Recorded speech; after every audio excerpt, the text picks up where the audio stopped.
ልጄ መልስልኝም ሌላ አይደለም የመጣው ሲጀመር። አሁን አንቺ አይደለም ዶሮ የጠፋብሽ ትመስያለሽ። አንተ እኮ ነህ የጠፋብህ ማትመስለው። መጀመሪያ ጠፋብኝ አላልኩኝ። አንተ እኮ ነህ የጠፋብህ ማትመስለው። ለነገሩ አንተ አልጠፋብህም። አንተ ጋር አይደለ ደብቀው አይደል ከኔ እኮ ቤት አይደል። አሁን እኔ ምንም ክርክርም አልፈልግም። ቤት እንዳለና እንደሌለ መተህ ቼክ ማድረግ ትችላለህ። ሲቀጥል ደግሞ ዛሬ ጠራው ለምንም ጭቅጭቅ ለምንም ክርክር አይደለም። አንተ እኛ ላይ በጣም አቅም እንዳለና ምንም እንደማናመጣ ነው አክት እያደረክ ያለው።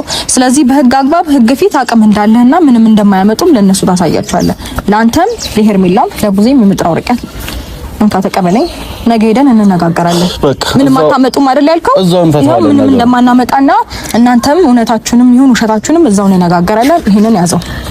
ምን ያደርግልኛል? ምንድነው የመጥሪያ ወረቀት ሲጀመር ዴቭ አንተም ተስማምቼ ነው የመጣው። ሲጀመር ያደረክ መጥሪያውን ወረቀት በመጀመሪያ ያዘው። ከዛም ባለፈ ደግሞ ያደረከው ነገር በፍጹም ልክ ያልሆነ ነገር አንተ የኛን ነገር ተጠቅማ አንተ በዛ በእጃዙር ሄደ ልጁን ትቀበላታለህ እንዴ? ወይ ደግሞ ልጁን ትወስዳለህ ነው? ሲጀመር መስራት አድርገና ነው። ምንድነው የምረጋጋው? ለምን እረጋጋለሁ? ልጁን ቅድሚያ ስንጠይቅ ሩታ እምቢ ስላለች ልጁን ከኛ የደበቀችው ነው የመሰለኝ። ተረዳኸኝ አይደለም?